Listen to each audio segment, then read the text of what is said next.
बिस्मिल्लाहिर्रहमानिर्रहीम, अस्सलाम वालेकुम, welcome back to smart by simplified channel. आज हम जो टॉपिक डिस्कस करेंगे वो वायरस है और वायरस का हम जनरल स्ट्रक्चर भी देखेंगे।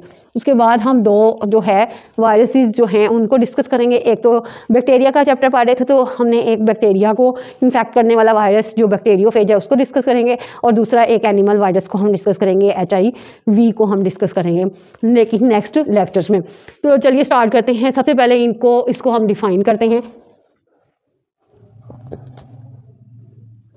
पहले चल रहा था 5 किंगडम क्लासिफिकेशन सिस्टम, ठीक है, तो उसमें भी इनको जो है इंक्लूड नहीं किया गया वायरसेस को।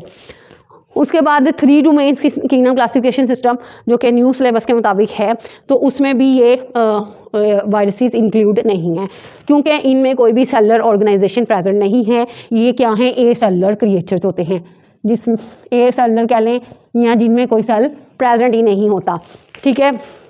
ये ए सेलुलर है, नॉन सेलुलर हैं, और ये सेल के किसी होस्ट सेल के जो आउटसाइड है ये एज आ नॉन लिविंग बिहेव करते हैं, नॉन लिविंग, ठीक है। आउटसाइड द अगर किसी सरफेस पे हैं या किसी भी इन्वायरमेंट में हैं तो ये नॉन लिविंग बिहेव करेंगे, ठीक है। लेकिन जब ये किसी होस्ट की बॉडी में होंगे, होस्ट सेल में एंटर होंगे, तो वहाँ पे ये लिविंग ऑर्गेनिज्म बिहेव करेंगे।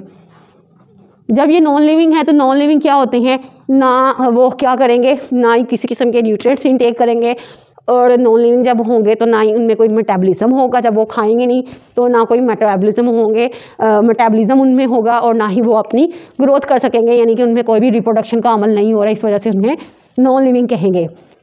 लेकिन जब किसी होस्ट सेल की बॉडी में ये एंटर होते हैं तो एज अ लिविंग ऑर्गेनिज्म की कुछ करैक्टरिस्टिक शो करते हैं, जैसे कि वहाँ पर मल्टीप्लाई होते हैं, ठीक है, और वहाँ पे इनका मेटाबॉलिज्म का प्रोसेस भी होता है। तो इस वजह से हम इनको क्या बोलते हैं? ऐसी क्रिएचर्स को जिनमें कोई सेलुलर ऑर्गेनाइजेशन नहीं है और जो नॉन लिविंग बिहेव करते हैं और साथ में लिविंग बिहेवियर भी है लिविंग सेल्स की तरह का, उसे हम वायरसेस बोलते हैं, ठीक है।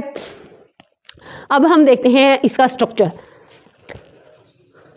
तो एक्सट्रीमली स्मॉल हैं कि ये बैक्टीरिया से भी छोटे हैं, ठीक है, और ये ऐसे हैं जो कि इन्फेक्शन काज करेंगे, हमेशा डिजीज़ काज करेंगे। वायरल इन्फेक्शन हम उसको बोल सकते हैं, इसलिए हम इनको इन्फेक्शियस एजेंट्स बोलते हैं, ठीक है। उसके बाद ये जो होते हैं इनका अगर हम साइज़ देखें तो इनका जो साइज़ होता है वो इतना स्मॉल है कि आपको आम आँख से नज़र नहीं आएगा, आपको इलेक्ट्रॉन माइक्रोस्कोप का यूज़ करना पड़ेगा, ठीक है। अब इनका जो साइज़ देखें माइक्रोस्कोप में कितना आता है, 20 नैनोमीटर से 250 नैनोमीटर। हाँ जी, 20 नैनोमीटर वाला जो वायरस होता है उसका नाम है पार्वो वायरस, जो कि 20 नैनोमीटर साइज़ का होता है। और सबसे बड़ा जो कह लें वायरसेस में जो है वो 250 नैनोमीटर का है, और उसका नाम है पोक्स वायरस, ठीक है। ये जो है 20 नैनोमीटर का है पार्वो वायरस, और 250 नैनोमीटर वाला जो है वो कौन सा है हमारे पास? पोक्स वायरस, ठीक है। आप देखें, अब ये बैक्टीरिया से भी स्मॉलर हैं, हमने पढ़ा है, ठीक है, मैंने अभी बताया है ये बैक्टीरिया से भी छोटे होते हैं। कितने छोटे होते हैं? हो सकते हैं 10 to 1000 टाइम्स, 10 गुना या और 10 गुना से भी ऊपर, 1000 गुना भी ये छोटे होते हैं, ठीक है। उसके बाद अब हम इसका स्ट्रक्चर देखते हैं। तो स्ट्रक्चर में सबसे पहले तो इसमें जीनोम होता है, मेनली जीनोम और कैप्सिड होता है। जीनोम क्या होता है? जीनोम पे मुश्तमिल होती है इसकी कोर, जिसमें या तो DNA डबल स्ट्रैंडेड होगा या सिंगल स्ट्रैंडेड RNA। ये क्या है हमारे पास? न्यूक्लिक एसिड्स, ठीक है। ये न्यूक्लिक एसिड्स जो होता है इसे हम कोर बोलते हैं वायरस की। यहाँ पे मैं एक वायरस को ड्रा कर देती हूँ, ठीक है।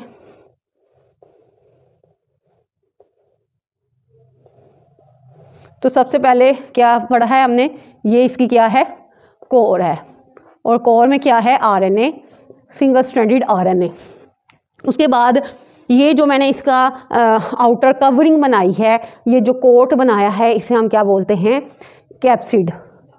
इसी एनवेलप को क्या बोलेंगे? कोट को कैप्सिड।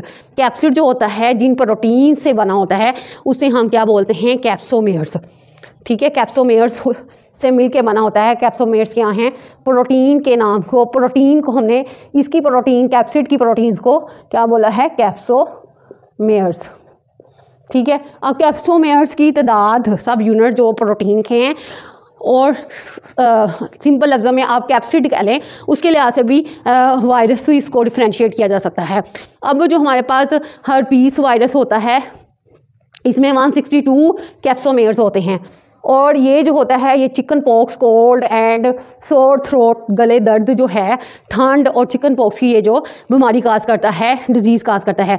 उसके बाद है एडिनो वायरस, ये जो हैं इसके कैप्सिड में कितने हैं, 252 कैप्सोमेयर्स पे मुश्तमिल इसका कैप्सिड है, और ये जो है कोल्ड जो है, ठंड की जो डिजीज़ है वो काज करता है। बाज़ का कोल्ड जो है इस एडिनो वायरस की वजह से हो सकती है। उसके बाद क्या होता है, कैप्सिड के है जो आउटर इनवेलप है, जो आउटर कोट है, प्रोटीन का कोट है, उसे हम क्या बोलते हैं, कैप्सिड बोलते हैं। और इसको कैसे डिफाइन करेंगे, कोर, जो ये कोर है surrounded by a protein coat is called capsid. ठीक है। अब ये कैप्सिड का फंक्शन क्या है, ये आपको पता है, कोई ना कोई इसको शेप प्रोवाइड कर रहा है। ठीक है, ये क्या कर रहा है, इसको कोई ना कोई डेफिनेट शेप प्रोवाइड कर रहा है। उसके बाद आता है हमारे पास इनवेलप। तो जो सबसे पहले तो एक और टर्म को समझ लेते हैं, वो है हमारे पास न्यूक्लियोकैप्सिड। न्यूक्लियोकैप्सिड क्या है, जिसमें न्यूक्लिक एसिड हो, कोर हो, और साथ में क्या हो, कैप्सिड, ये जो कोट है वो हो, तो उसे हम क्या बोलते हैं, इसको हम कलेक्टिवली क्या बोलेंगे, न्यूक्लियोकैप्सिड। अब न्यूक्लियोकैप्सिड के ऊपर भी एक और मेम्ब्रेन हो सकती है, इसे हम क्या बोलते हैं, इनवेलप। ठीक है, अगर यहाँ पे मैं कोई और यहाँ पे कोट ड्रा कर दूँ तो इसे हम क्या बोलेंगे, इनवेलप। ठीक है, जो होता है ये कहाँ से आता है, ये हर वायरस पे नहीं होता, ये सिर्फ होस्ट की जो बॉडी है, होस्ट सेल से ये मेम्ब्रेन जो होती है वो डेवलप हुई होती है। जैसे होस्ट का सेल है तो इस वायरस ने एंटर होना है, तो क्या होगा कि इसके ऊपर एक और इन्वेलप आएगा।